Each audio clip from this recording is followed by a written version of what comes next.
নমস্কার বন্ধুরা, সুচিত্রাস ব্লগ থেকে বলছি। দেখো চারদিকে প্রাকৃতিক কি দুর্যোগ শুরু হয়েছে, ঝড় বৃষ্টি। দেখো চারদিকে ডুবে যাচ্ছে। তো রান্নাঘরে চলে এলাম, একটু রান্না করে নেই। আসলে মনটা ভালো লাগছে না, একদম ঘরবন্দি হয়ে পড়েছি। আমাদের রাস্তাটা তোমাদের তো আগেই বলেছি, একদম নিচা জায়গায় আমার বাড়িটা করা। পুরা রাস্তাটা ডুবে গেছে। তো আজকে রাত্রিতে যদি বৃষ্টি হয় তো মনে করো যে একদম বাড়ি পর্যন্ত জল এসে যাবে। তো মনটা ভালোই লাগছে না, একভাবে বৃষ্টি হয়ে চলেছে, একদম ঘরবন্দি হয়ে পড়েছি।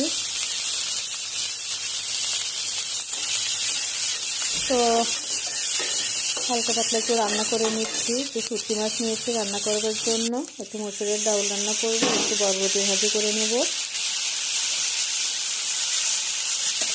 রাস্তাতে জল উঠে গেছে, বাইরে যাওয়ার মতো পরিবেশ নেই। মেয়ে আজকে প্রাইভেটে যেতে পারলো না, কারণ এই জল না কমলে বেরোতেই পারবে না। তোমাদের দাদাবাবু কোনোভাবে অফিসে গিয়েছে।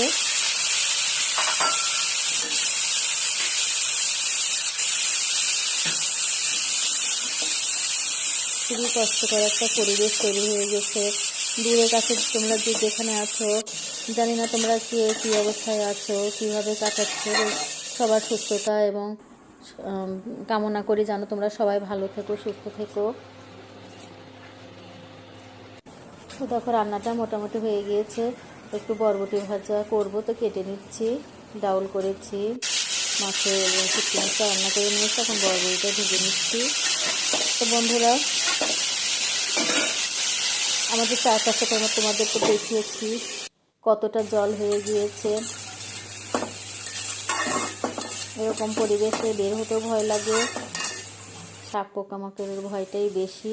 কারণ ফাঁকা জায়গা, আশেপাশে বাড়িঘর অনেক হয়নি, এসব জায়গাতেই জলের পরিমাণ হলে সাপ পোকামাকড়ের ভয়টা বেশি থাকে।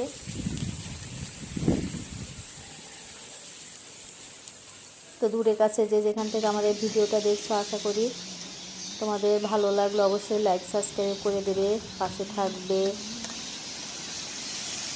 প্রার্থনা করছি যেন তাড়াতাড়ি এই পরিবেশ অনুকূল হয়।